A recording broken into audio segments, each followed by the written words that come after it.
He told me I'd be sleeping on the couch until I apologized. For what? I wasn't even sure anymore. The accusation was just another way to assert his control, to make me feel small.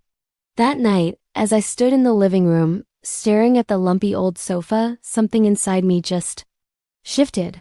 I realized I didn't have to play this game by his rules. My world flipped in that one single moment, and I knew things would never be the same. Without a word, I turned and walked right past the couch. I didn't argue.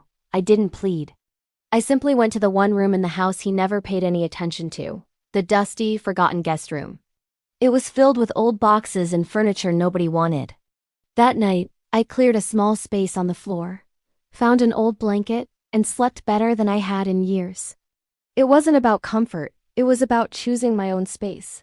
The next morning, I woke up with a clarity I hadn't felt before. He expected me to be miserable, waiting for his forgiveness. Instead, I felt a spark of rebellion. A quiet, powerful one. I went to work, and on my lunch break, I didn't scroll through social media. I started looking at paint samples, new bedding, and affordable decor. I had a vision. This wasn't just a room. It was going to be my sanctuary. For the next few days, he acted like I was invisible. He'd walk past me, expecting me to break, to come crawling back with an apology for something I didn't do. He'd make dinner for one, watch TV alone, all while thinking he was punishing me. But he had no idea what was happening behind that closed guest room door. I was quietly, methodically building my own world. I started by painting the walls a calming, serene color that felt like a deep breath. Every brushstroke felt like I was reclaiming a piece of myself. I assembled a new bed frame, my own hands tightening the screws, feeling a surge of pride with each turn. The work was hard, but it was mine. This was my project, my effort, my creation. My partner thought my silence was submission. He couldn't have been more wrong. It was preparation. But this was nothing compared to what I discovered next. As I was building my new life within these four walls, I realized something profound. The silence wasn't just in the house. It was in my head. The constant anxiety, the walking on eggshells, the second-guessing everything I said or did. It was fading. I was finding peace not in his approval, but in my own independence. If you enjoy stories about personal transformation and quiet strength, feel free to follow for more. You won't want to miss how this unfolds. The first week was about construction. The second week was about comfort. I bought the softest sheets I could find, plush pillows, and a thick, cozy comforter. I hung blackout curtains that blocked out the world and allowed me to rest on my own terms. I added a small reading lamp, a bookshelf, and started filling it with books I'd always wanted to read. I even bought a small electric kettle and a selection of teas. Every evening, I'd close the door, brew a cup of chamomile, and sink into my new reality. My partner's confusion started to grow. He'd occasionally knock on the door, his tone shifting from demanding to almost curious. "What are you doing in there?" he'd ask. I'd simply reply, "I'm busy," and leave it at that. His power was built on my reaction, my emotional response.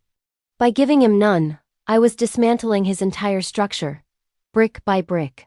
He didn't know how to handle my calm. He was used to storms, but I had become the quiet, unmovable eye of the hurricane. I found myself rediscovering who I was. I started journaling, writing down thoughts I hadn't dared to think for years. I listened to music he hated. I watched movies he would have scoffed at.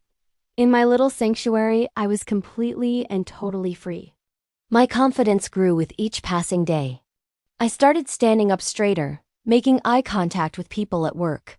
And my colleagues even commented on a new glow I seemed to have. They were right. It was the glow of self-respect.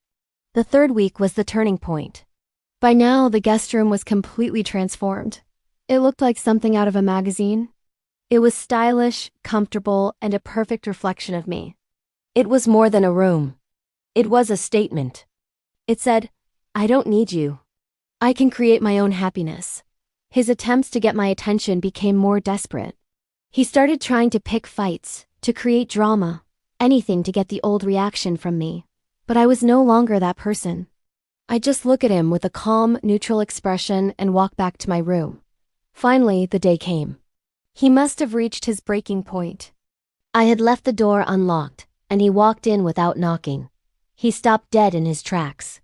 His mouth fell open as he took in the scene. He saw the beautiful, organized room, the bookshelf, the tea station, me sitting comfortably in a new armchair, reading a book. He saw a woman who was not just surviving, but thriving. There was no trace of the person he thought he had banished to the couch. He looked around, his eyes wide with a dawning horror. He saw the new lamp, the art on the walls, the stack of books. But what he really saw was his own irrelevance. He saw that his punishment had been a gift. He thought he had locked me out, but in reality, he had locked himself in. He was the one left alone in the cold, cavernous house, while I had built a warm, beautiful nest for myself. The control he thought he had was an illusion, and it shattered in that instant. The look on his face wasn't anger. It was fear. The fear of realizing he had lost something he never truly had. He opened his mouth to say something, probably to demand I come back, to try and reclaim his power. But he just closed it again. He knew it was too late. I didn't say a word. I just turned the page in my book. The quietest actions are often the loudest. I had won, not by fighting, but by flourishing. For more dramatic stories about finding your strength, follow this page. Thanks for listening.